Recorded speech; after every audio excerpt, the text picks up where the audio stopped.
Orange பழத்தில் ரசம் செய்யுமா? கொஞ்சோண்டு எண்ணெய் ஆட் பண்ணிக்குவோம். நம்ம கோகோனட் ஆயில் யூஸ் பண்ணியிருக்கோம். கொஞ்சோண்டு தாளிப்பு ஆட் பண்ணிக்குவோம். அதுக்கப்புறம் வெங்காயத்தை ஆட் பண்ணிக்குவோம். வெங்காயத்தோட சேர்த்து இஞ்சி பூண்டு ஆட் பண்ணிக்குவோம். அதோட பார்த்தீங்கன்னா தக்காளி பழமும் மிளகாவும் ஆட் பண்ணிக்குவோம். இது கூட சேர்த்து கருவேப்பிலை ஆட் பண்ணிக்குவோம்.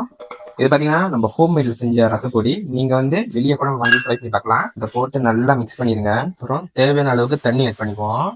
அதை நம்ம ஆரஞ்சு பழத்தை வெட்டிக்குவோம். இந்த சைஸ்ல வெட்டிக்கோங்க. வச்சுட்டு அதுக்கப்புறம் நீங்க இந்த ஆரஞ்சு பழத்தை சாறு எடுத்துக்கலாம். பார்த்தீங்கன்னா ஆரஞ்சு பழம் சாறு நம்ம எடுத்துட்டோம். இப்போ இதை எடுத்து நம்ம ரசத்தை ஆட் பண்ண போறோம். பார்த்தீங்கன்னா நம்ம ஆரஞ்சு பழம் சாறு எடுத்து ரசத்தை ஆட் பண்ணிக்கிறோம். அதுக்கப்புறம் நம்ம ஆரஞ்சு கொஞ்சம் மீதி இருக்க ஃபிளாஷை பார்த்தீங்கன்னா நம்ம ஆட் பண்ணிக்குவோம்.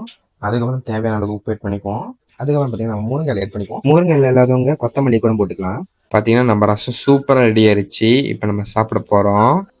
பார்த்தீங்கன்னா வெறும் கத்திரிக்காய் புடலங்காய்ச்சி மட்டும் இந்த ரசத்தோட சாப்பிட போறோம். எப்படி இருக்கு பார்ப்போம்.